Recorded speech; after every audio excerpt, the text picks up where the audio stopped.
कुछ ही देर पहले तुम जेल की कोठरी में बंद थे, फिर वहां से निकले कैसे? और अपने ये कपड़े पहनकर यहाँ किसके हुक्म से आए?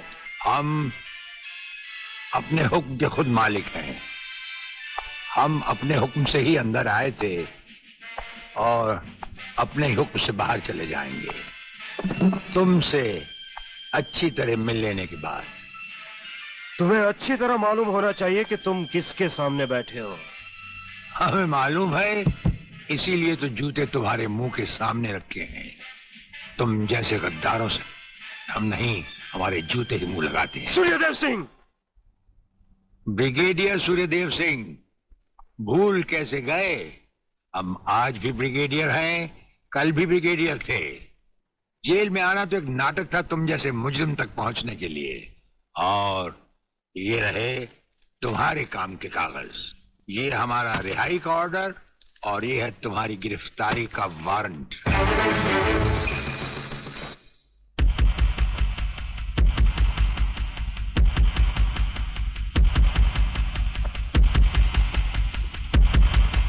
याद करो वो दिन जब तुमने ये वर्दी पहनने से पहले एक कसम खाई थी। याद करो। हम कसम खाते हैं कि हम पूरी ईमानदारी और वफादारी से देश और कानून की रक्षा करेंगे।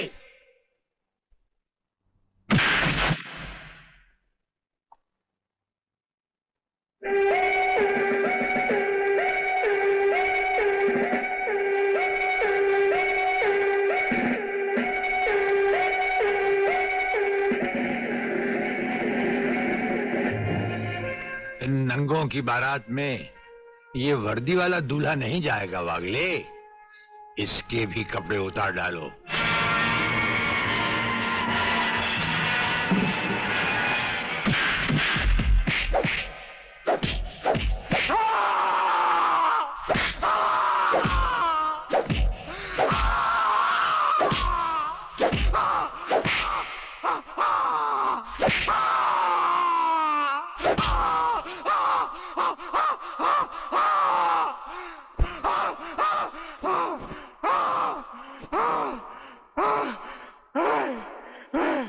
सच कह रहा हूं, मैं बेकसूर हूं।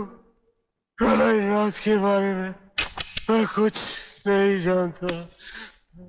बेहोश होने से पहले 3 बार, होश में आने के बाद 3 बार तेरा इसी तरह इलाज करता रहूंगा।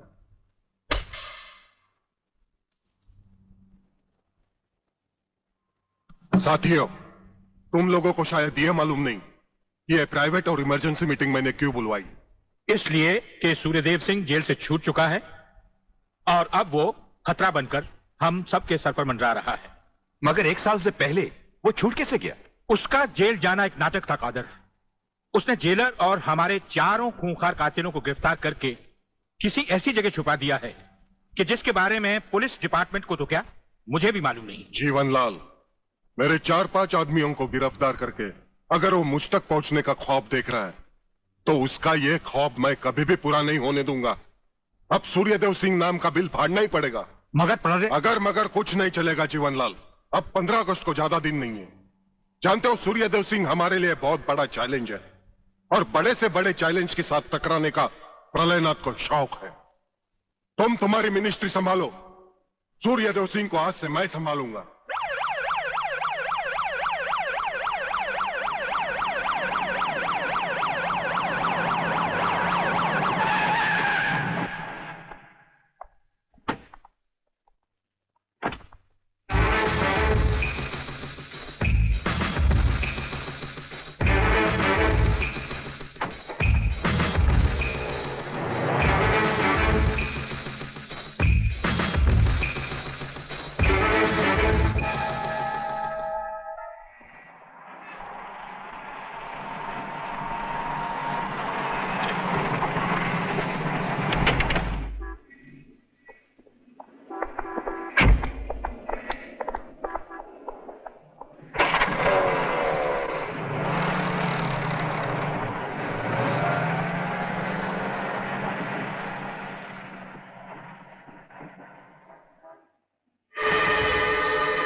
ड्राइवर, गाड़ी को फौरन किसी गटर के ढक्कन पर खड़ा करो।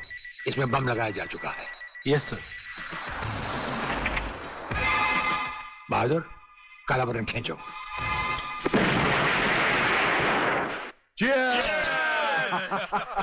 पियो, आज जी भर कर पी लो।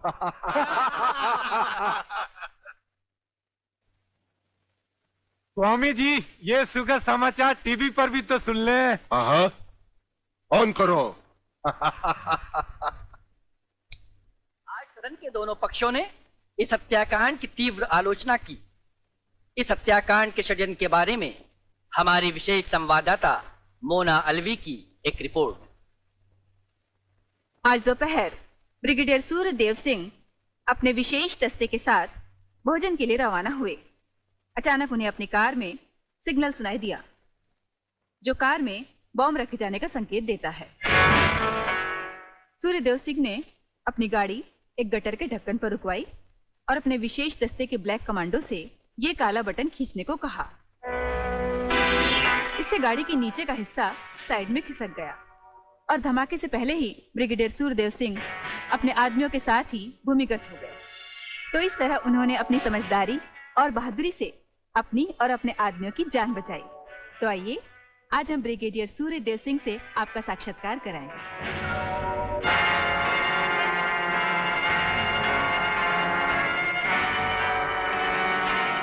ब्रिगेडियर साहब, क्या आप हमें बताएंगे कि इस साजिश में किसका हाथ है? हाँ, हाथ होता तो कभी का काट चुके होते हम। ब्रिगेडियर साहब, आप हमारे दर्शकों को बताएंगे कि इन देशद्रोहियों ने आप पर हमला क्यों किया? जाहिर है कि हमें जीवन दान देने के लिए नहीं,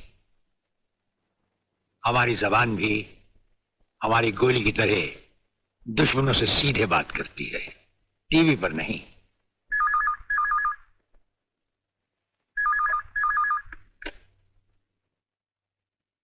हेलो। ज्यादा आंखें फाड़ कर हमारा न्यूज देखोगे तो जल्दी अंधे हो जाओगे। ये समाचार देखने का नहीं, पैगाम सुनने का वक्त है। हेलो हेलो, तुम फोन कहां से कर रहे हो? तुम तो टीवी पर हो। हम टीवी पर भी हैं और हमारे घर पर भी। गेंडा स्वामी, ये टाइम बम का खेल हम तब से खेल रहे हैं जब तुम्हारे बाप दादा अपने बालों में खिजाब लगाते थे। याद रखना, तुमने सिर्फ एक टाइम बम फिट किया था जो हमारा बाल भी बैंका न कर सका, मगर हमने तुम्हारी मौत के लिए इतने बम तैयार कर रखे हैं जो तुम्हें तो क्या, तुम्हारे पालतू कुत्तों को भी बचने का टाइम नहीं देंगे। ब्रिगेडियर साहब, क्या आप उन देशद्रोहियों को कोई पैगाम देना चाहेंगे? पैगाम? हमारा पैगाम तो उन तक पहुंच चुका है। हम आपको यकीन दिलाते हैं कि हमें जिंदा देखकर वो अपनी टीवी तोड़ डालेंगे। अबे साले! किधर जा रहा है?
मेरे दरवाजे पे कुत्तों को भौंकने की इजाजत नहीं है।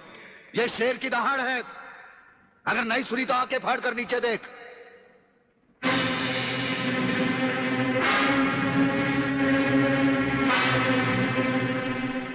इंस्पेक्टर वागले, तो अपने आप को समझता क्या है? तेरे जैसे पता नहीं कितनी खाकी वर्दी वाले हमारी घर की चौकीदारी करते हैं। नौकरी करता है 1500 रुपए की और बात करता है प्रहलाद से। यही 1500 की नौकरी करने वाला एक दिन तुझे 150 का कफन पहनाएगा प्रहलाद। आज से तू उल्टी गिनती गिनना शुरू कर दे। जिस दिन भी मुझे तेरे खिलाफ एक भी सबूत मिला ना, तुझे ऐसी मौत मारूंगा कि तेरी पापी आत्मा अगले 7 जन्म तक किसी दूसरे शरीर में घुसने के पहले कांप उठेगी। अबे चुप! एक लफ्ज भी आगे बोला तो भून के रख दूंगा। तू मारेगा मुझे? है? चल चला, अब क्या सोच रहा है? चला गोली। अपनी मां का दूध पिया है तो चला गोली। इस बदन को छूने के लिए शेर का कलेजा चाहिए। तेरे जैसा बुज़दिल और नामर्द मुझ पे क्या गोली चलाएगा? चला।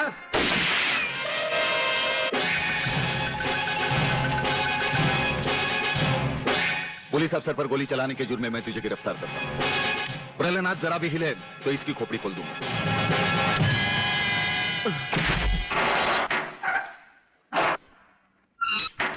अगले मेरा बाप तुझे छोड़ेगा नहीं।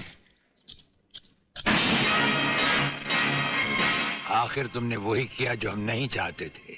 आज तक एक बात मेरी समझ में नहीं आई, आखिर आप चाहते क्या है? क्या आप ये चाहते हैं कि एक के बाद एक की मौत होती रहे और हम चुपचाप देखते रहें?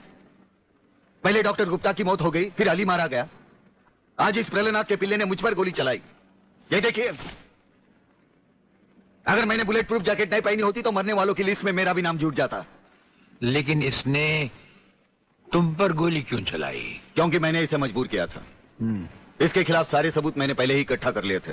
सवाल था उंगलियों के निशान का, जो इस रिवॉल्वर पर मौजूद हैं। एक बात मैं दावे के साथ कह सकता हूं सर, अनीता चौधरी का कातिल और राधा टंडेल से शरीर संबंध रखने वाला यही है रसिकनाथ। डीआईजी के बेटे संजय को फंसाया है क्योंकि वो अपने बाप के कातिल का चश्मदीद गवाह है। वागले, अब हम इसे उस अस्पताल में ले जाएंगे जहां इसके अंदर के छुपे हुए राज एक बीमारी की तरह बाहर आ जाएंगे।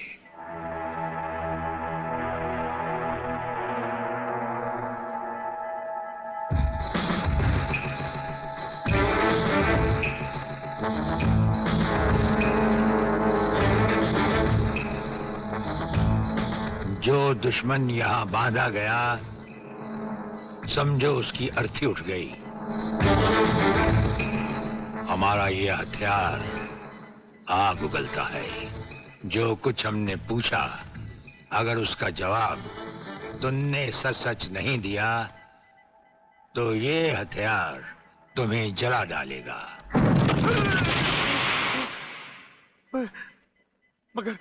मगर आप चाहते क्या है? प्रलयनाथ गिरना स्वामी तुम्हारा बाप है। हाँ जी, हाँ जी। और अब वही इस देश को खत्म करने की तैयारियां कर रहा है। हाँ जी बिल्कुल। हाँ, मुझे माफ कर दो, मुझे जाने दो। नहीं, मैं बता रहा हूँ, मैं सब बताता हूँ। मेरे बाप का अगला प्लान क्या है? मुझे छोड़ दो। हाँ, मुझे मेरे बाप से कोई लेना देना नहीं है, मैं तो उसको जानता भी नहीं हूँ। मेरे बाप का अगला प्लान है कि प्रोफेसर खुराना को किडनैप करने वाला है। फ्रेंड्स, मिसाइल की सबसे इंपॉर्टेंट चीज है ये, इसे मिसाइल फ्यूज कंडक्टर कहते हैं।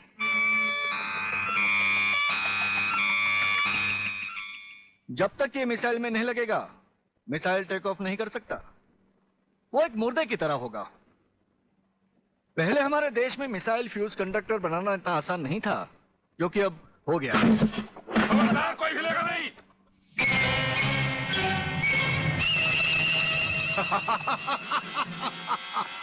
कौन हो तुम?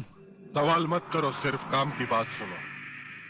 तुम्हें ये फ्यूज कंडक्टर लेके हमारे साथ चलना होगा प्रोफेसर, वरना तुम्हारे सिक्योरिटी गार्ड्स के साथ साथ हिंदुस्तान का ये रिसर्च सेंटर तुम सभी साइंटिस्टों का कब्रिस्तान बन जाएगा। मैं किसी भी हालत में तुम्हारे साथ नहीं चल सकता, चाहे अंजाम कुछ भी हो। ठीक है, तो अंजाम देखो।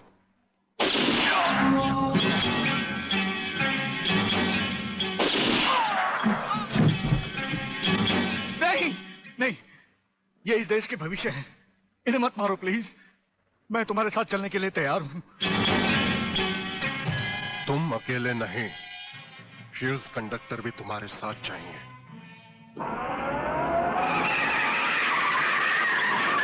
रुको डैडी, रुको। डैडी, ये बहुत खतरनाक लोग हैं, मुझे बचा लो डैडी, जल्दी।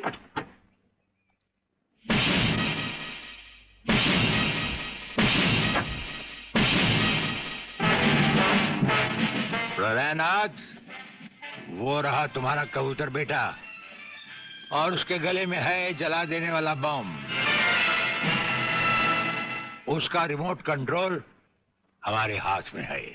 अगर तुमने एक कदम भी आगे बढ़ाया तो उसे जलाकर राख कर दिया जाएगा।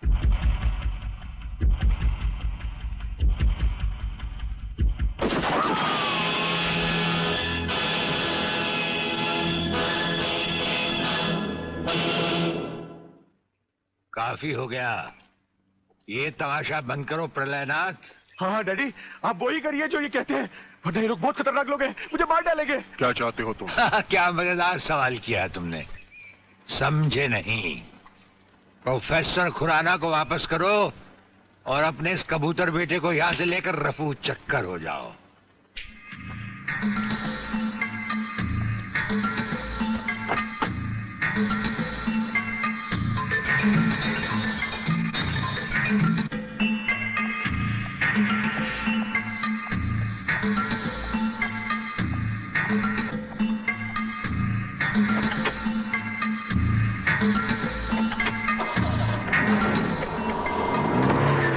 ब्रिगेडियर, वो फ्यूज कंडक्टर आप नहीं जानते? हम सब कुछ जानते हैं प्रोफेसर। उसकी गाड़ी में हमारा ट्रांसमीटर लगाया जा चुका है। वो जो कुछ भी कहेगा, जो कुछ भी करेगा, जहां कहीं भी जाएगा, उसकी हर एक मूवमेंट की खबर हमें मिलती रहेगी।